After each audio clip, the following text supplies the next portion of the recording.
Hello, everyone. It is Al Smith, the Gas Man, here for another edition of the KFC and 4 Degrees. Wanted to give a show about the rules, and I think a lot of people beat themselves up. They make things bigger than they are, and there's been a lot of talk about breaking your pledge, breaking your promise.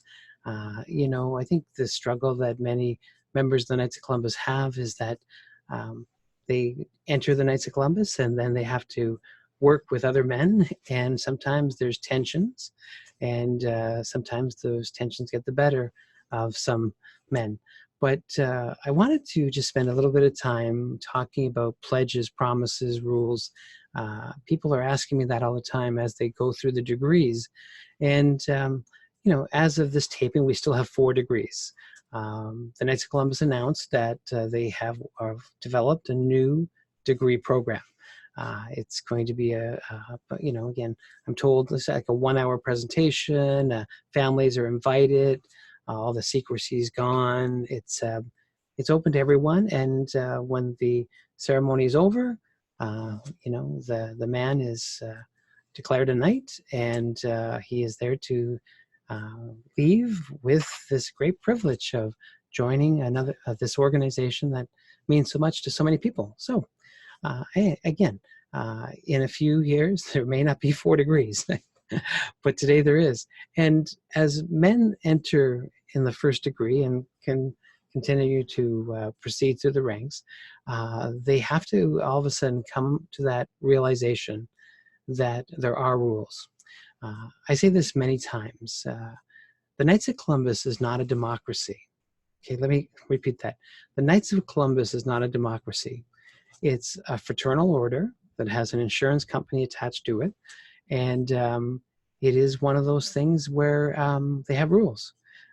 Every organization has rules. And when a man enters the Knights of Columbus and he does his first degree, he raises his right hand and he makes a pledge. And he pledges to follow the rules and to, obey his superior officers. That's the first pledge they make. And as they proceed through the degrees, they continue to renew that pledge, and they continue to add to that pledge to be, loyal to the church, the Holy Father, the bishops, the cardinals, the clergy. Because again, as a knight, you develop, you grow, and you learn the principles of the order, those beautiful principles of unity, fraternity, charity, and patriotism. Great stuff. And all along the journey, I should say, the road, all along the road or the journey, you're reminded to pledge an obedience and a commitment to the organization and its rules. Okay. This is a boys' club. I sometimes talk about the Little Rascals and how they had these little clubs, and we've all belonged to clubs and organizations. So this is no different than for some maybe say the Masonic Lodge, Kiwanis Club, all those different clubs. This is a club that men join and do good work through the club, and can purchase insurance and annuities and have benefits that way. It is.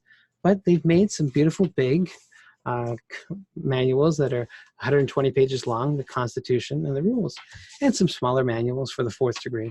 So there is the rules. And the reality is that most men enter the order and they make their pledges, but never are given this rule book to read cover to cover.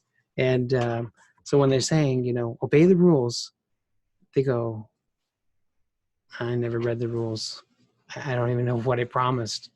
And, they promise secrecy, that they won't reveal the nature of the ceremonials. And many men have confided in their wives or friends. But again, we're human. We're sinners. We make mistakes. And it's always up to the organization if they want to kick you out. If I came back to the order and said, listen, I told my wife all the secrets of the degrees, they could say, you broke your pledge. You're a dishonorable knight. You got to go. you could wear this nautical style regalia and with 20 of your friends, and they can say, you got to go. We're going to kick you out. You can be kicked out. Oh, I looked the wrong way. Okay, wait. Okay, that's in this section here. Now I'm joking there, but my point is, it is the way it is. So they're changing the rules, and sometimes the rule changes don't make sense to a lot of the members, and they now are saying, you know what, I might have to just break that rule or leave, or maybe I'll let them kick me out. We'll see how much tough love they got in this men's group that we've joined. So I know with the 4th degree knights, they're having an issue with the regalia. You know, over 100,000 men had purchased the regalia, signed up for that program, bought swords, bought everything, and it was taken away from them. They changed the rules, and they also put penalties in place to say, if you wear this old stuff, we're going to kick you out.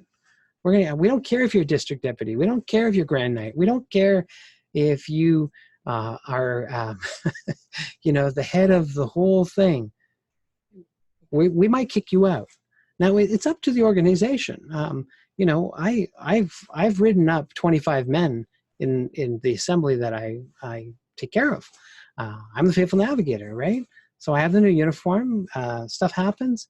And we've got files on files on these men. So, but it's up to the organization if they want to kick out all these guys, you know, over them expressing their love for the regalia.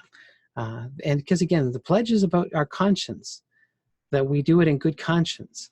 And so when they took away the swords, you know, they took away the capes and the chapeaus. You know, the way the rules are now is that if you own a sword, the only time you can use this sword is if you buy the $500 new uniform, American. That's in the rules. That's the rules.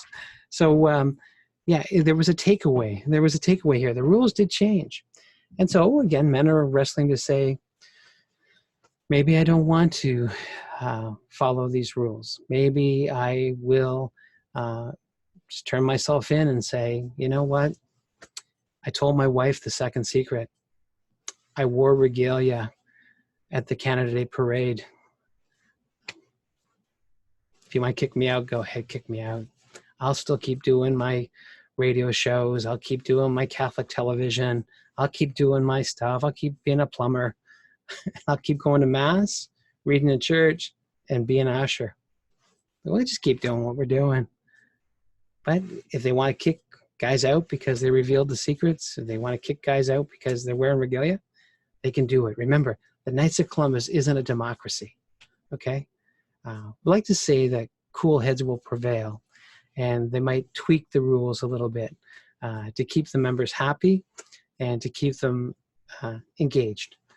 So we'll see. But thought I would just talk about that. So, hey, listen, thanks for joining me on this edition of the KFC Has 4 Degrees, and it wouldn't be a show without asking for the intercession of the Venerable Michael J. McGivney. And so may he continue to intercede for us and our families and continue to bless the work of the Knights of Columbus. In the name of the Father, and the Son, the Holy Spirit. Amen.